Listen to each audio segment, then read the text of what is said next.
Mesdames, Messieurs, bonsoir. Le chef de l'État est à Paris. Il a pris part cet après-midi à la grande marche organisée pour rendre hommage aux victimes des attaques terroristes de cette semaine. En plus du message qu'il a adressé à son homologue français François Hollande dès l'annonce du triste et macabre événement, solidarité est réitérée à l'ambassadeur de France au Togo qui a été reçu au palais de la présidence de la République à Lomé. Faure Gnassingbé s'est rendu en personne dans la capitale française pour témoigner une fois de plus la compassion du peuple togolais à tous les Français. Le Togo et la France sont liés par diverses formes de coopération relatives, dans le cas d'espèce, à la lutte contre le terrorisme. Lomé et Paris ont engagé par exemple des troupes dans le nord du Mali, envahi il y a quelques années par des djihadistes. Le président Faure a donc pris part à cette manifestation aux côtés d'autres dirigeants du monde, dont des Africains comme Macky Sall du Sénégal, Yahi Boni du Bénin, Mahamadou Issoufou du Niger, Ibrahim Boubacar Keïta du Mali, Ali Bongo Ondimba du Gabon.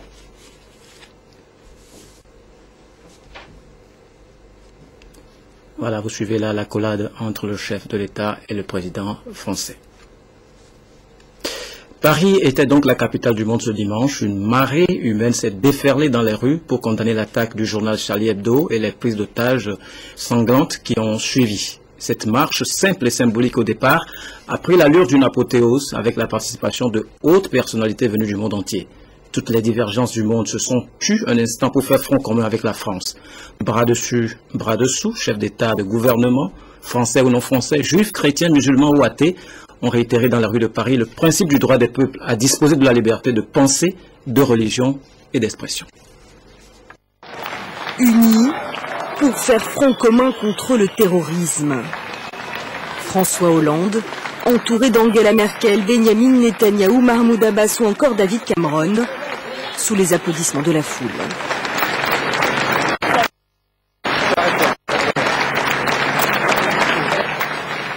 C'est la première fois depuis 1990 qu'un président se rend à une manifestation.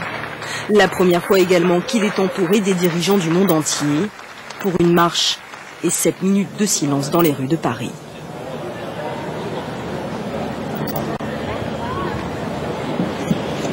Un peu plus tôt, ces 50 chefs d'État et de gouvernement étaient arrivés ensemble dans un même car sous escorte, dispositif diplomatique et logistique exceptionnel. Le président français avait lui-même invité toutes ces personnalités qu'il a accueillies une à une sur le perron de l'Élysée. Image symbolique. Présence historique du Premier ministre israélien et du président de l'autorité palestinienne, du couple royal jordanien et du président malien, ou encore des chefs de gouvernement turcs, espagnols, italiens, grecs. La France a été toujours un phare de la liberté pour tout le monde. Et aujourd'hui, nous nous rallions autour de la France. Nous sommes une chose avec les Français. Nous pensons la même chose, la liberté. Dans les rues de Paris, c'est un moment d'intense émotion que raconte David Cameron. Ce que je n'oublierai pas, c'était ces affiches aux fenêtres. Pas les drapeaux, non, mais des gens avec des affiches qui disaient « Je suis Charlie, je suis un flic, je suis juif ». Une façon de s'identifier aux victimes et de dire « C'est ça la France, une démocratie incroyablement fière de sa liberté de parole, de sa constitution, de ses valeurs européennes qui nous sont chères ». Des dirigeants internationaux émus par cette marche républicaine, mais qui souhaitent aussi qu'elle aboutisse à des décisions politiques concrètes. Le défi contre le terrorisme sera gagné par une Europe qui sera une Europe politique. Pas seulement l'Europe de l'économie, l'Europe de l'austérité, de la croissance, de l'investissement. Bon, c'est très important cette discussion. Mais la chose la plus importante, c'est l'Europe des valeurs, l'Europe de la culture, l'Europe des idéaux. Pour ces raisons, nous sommes ici. Une journée lourde de symboles pour le président de la République et pour la diplomatie internationale. Il y a eu également des blessés dans cette vague d'attentats, surtout des policiers. Certains s'en remettent peu à peu. D'autres sont dans un état critique. Tout est mis en œuvre pour leur prodiguer des soins adéquats.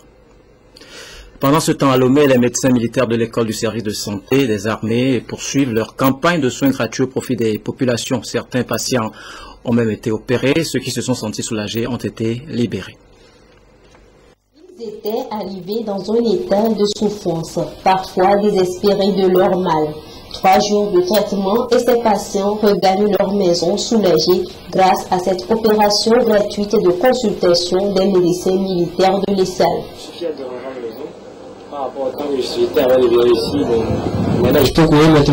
J'avais une tâche au niveau de l'œil. C'est une chance que les forces armées togolaises ont dit qu'ils vont faire ça au niveau de camp ici. Et on s'est présenté. Je remercie les utilisateurs vraiment, parce que je me sens à l'aise. En ses premiers jours d'activité, le site du Camphire à Goué a connu une affluence de patients souffrant de diverses pathologies. Il s'agit essentiellement des nodules du sein, des hernies, des hydrocèles et des lipomes. Ils sont totalement guéris et on a prévu de les revoir en consultation. Quand il s'agit des yeux, chacun a envie de venir voir est-ce que mes yeux voient bien.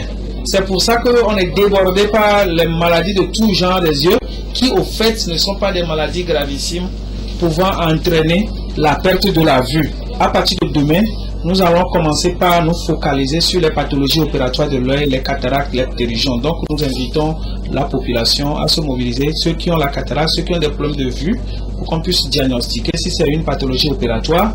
Nous allons pouvoir les identifier et les opérer. Le contrôle des patients traités se fera sur une période de mois à l'infirmerie du Camphire pour s'assurer de l'amélioration de leur état de santé. Les consultations prennent fin le 15 janvier prochain. L'école de formation des officiers des forces armées togolaises, Ifofat Pia, a un nouveau chef. Il s'agit du lieutenant-colonel Pacha Yodi.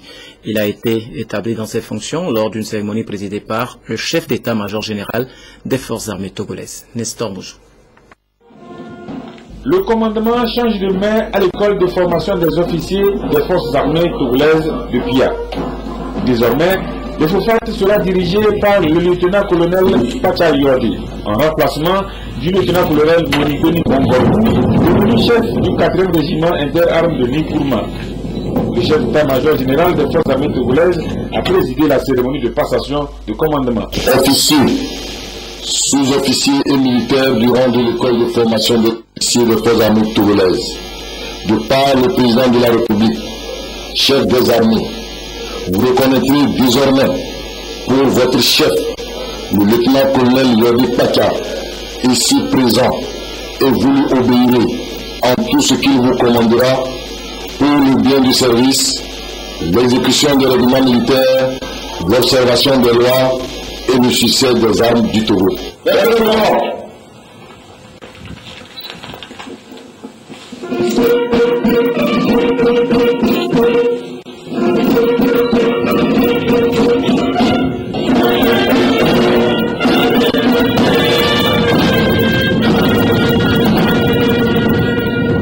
Le lieutenant-colonel Pacha Yodi est le 10e à prendre les commandes de l'Ifofat de Pia.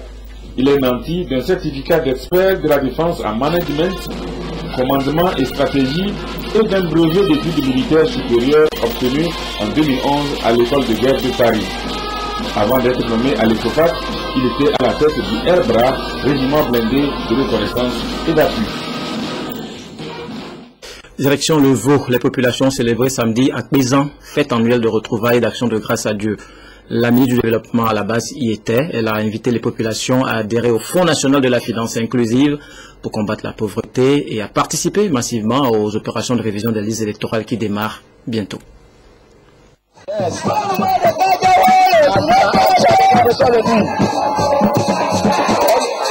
À Pézan, édition 2015, une fête de retrouvailles entre fils et filles de Vokonu. Objectif, renouer avec leur identité culturelle dans un esprit de solidarité, d'union et de paix pour le développement du milieu. Donc c'est une fête de retrouvailles pour rendre grâce, remercier Dieu et toutes les manes des ancêtres pour nous avoir aidés toute une année durant, où on s'est tous retrouvés en bonne santé, pour partager les fruits ensemble des travaux que nous avons tous pu réaliser dans l'année.